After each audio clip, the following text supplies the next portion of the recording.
భూ రికార్డుల ప్రక్షాళన తర్వాత రెవెన్యూ రికార్డులను గత ప్రభుత్వం కంప్యూటీకరించింది. అయితే అందులో కాస్తు అనుభవదారు కల్టివేషన్ కాలంను తొలగించారనే ప్రచారం జరిగింది. అయితే ఆ కాలంలో తరతరాలుగా దున్నుకుంటున్న పేదల పేర్లను తొలగించిన సర్కారు పట్టాదారుల పేర్లను రాసింది. ఇలా ధరణి వచ్చాక రాష్ట్ర వ్యాప్తంగా సుమారు 18 లక్షల ఎకరాల భూమికి సంబంధించి డేటాలో పేర్లు మారినట్లు తెలుస్తున్నది. పట్టాదారు పాస్బుక్లు జారీ కావడంతో భూస్వాములు మళ్లీ ఊర్లకొచ్చారు. దున్నుకుంటున్న వారిని భయభ్రాంతులకు గురిచేశారు. పొజిషన్లో ఉన్న పేదలను వెళ్లగొట్టి చెరువులను కూడా చదును చేసి రియల్ ఎస్టేట్లకు అమ్మేశారు. ప్రతి జిల్లాలో ఇలాంటి ఘటనలు అనేకమున్నాయి. ధరణి పోర్టల్లో 1B పహాని వేర్వేరుగా రావడం లేదు. ఆటో జనరేషన్గా ఉంచారు. దాంట్లో అనుభవదారు కాలం లేదు. ROR 2020 యాక్టులోనూ ఈ కాలం తొలగిస్తున్నట్లుగా లేదు. మరి ఏ ఉద్దేశంతో తొలగించారు, ఏ ఆర్డర్తో తీసేశారు అన్న ప్రశ్నలకు అధికారుల దగ్గర సమాధానం లేదు. అనుభవదారు కాలంలో ఉన్నవారంతా కౌలుదారులు మాత్రమే కావాల్సిన అవసరం లేదు. వారసులు కావచ్చు, రిజిస్ట్రేషన్ చేసుకొని మ్యూటేషన్ చేసుకోకుండా ఉండొచ్చు. అడ్వాన్స్ చెల్లించిన వారు పెండింగ్ మ్యూటేషన్ కావచ్చు. సాదా బైనామాల ద్వారా కొనుగోలు చేసి ఉండొచ్చు. ఏనాడో భూమిని వదిలేసి వెళ్ళిపోతే అక్కడే తరతరాలుగా దున్నుకొని బ్రతుకుతున్న వాళ్ళు కావచ్చు. ఇంకా అనేక కోణాల్లో ఈ కాలంలో పేర్లు నమోదై ఉన్నాయి. కానీ గత ప్రభుత్వం కౌలుదారు అనే కోణం నుంచి మాత్రమే చూసిందన్న ఆరోపణలున్నాయి. సాదా బైనామాలతో కొనుగోలు చేసిన వారైతే పట్టా కోసం అప్లై చేసి ఉండొచ్చు. కొందరికి హక్కులు రావచ్చు. కానీ మిగతా వారి పరిస్థితి ఏమిటని గత ప్రభుత్వం ఆలోచించలేదు. అయితే ఈ కాలంలోని పేర్లను ఉన్నపలంగా తొలగించడం చట్టవిరుద్ధమేనని నిపుణులు అంటున్నారు.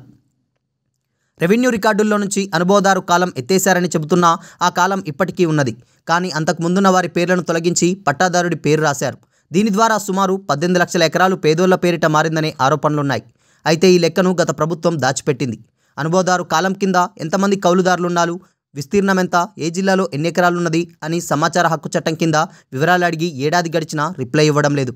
చాలా గ్రామాల్లో దొరలు, భూస్వాములు, దేశ్ముఖ్ల భూములను దళిత బహుజనులే దున్నుకుంటున్నారు. కొన్ని దశాబ్దాలుగా అనుభవదారు కాలంలో వారి పేర్లే ఉన్నాయి. ధరణి పోర్టల్ రాగానే వారి పేర్లను తొలగించారు. దీంతో ఎంతోమంది పేదలు భూములపై హక్కులు కోల్పోయారు. రంగారెడ్డి, మెదక్, కరీంనగర్, వరంగల్, నల్గొండ, నిజామాబాద్, మహబూబ్ నగర్ ఉమ్మడి జిల్లాల్లో లక్షలాది ఎకరాలకు భూస్వాములు తిరిగి ఓనర్లయ్యారు. ఉదాహరణకు రంగారెడ్డి జిల్లా మూడ్గుల మండలం, గిరికొత్తపల్లి, జనగామ జిల్లా అడవికేశవపురం రెవెన్యూ రికార్డులను పరిశీలిస్తే ఎన్ని వందల ఎకరాలు చేతులు మారిందో తెలిసిపోతుంది. ఇలాంటి గ్రామాలు రాష్ట్ర వ్యాప్తంగా అనేక ఉన్నాయి. కలెక్టర్ల నుంచి భిన్నాభిప్రాయాలు కొత్తగా తీసుకురానున్న భూమాత పోర్టల్లో అనుభవదారు కాలం ఉండాలా వద్దా అన్న ప్రశ్నకు కలెక్టర్ల నుంచి భిన్నాభిప్రాయాలు వ్యక్తమవుతున్నాయి. తాజాగా సచివాలయంలో ధరణి కమిటీ 5 కలెక్టర్ల నుంచి అభిప్రాయాలు సేకరించింది. ఒకరేమో తిరిగి కొనసాగించాలన్నారు, మరొకరేమో తొలగించి 4 ఏళ్ళు అవుతుందన్నారు. ఇప్పుడు ఏ ప్రాతిపదికన రీఎంట్రీ చేస్తారు అన్న సందేహాలు వ్యక్తం చేశారు. అయితే కౌలుదారుకు ప్రత్యేక పాసు పుస్తకాలేవి ఇచ్చే ఆలోచన లేనట్లే తెలుస్తుంది. ఇతర రాష్ట్రాల్లో అలా ఉంటే అధ్యయనం చేయాలని ధరణి కమిటీ సభ్యుడు ఎం సునీల్ కుమార్ సూచించినట్లు తెలిసింది.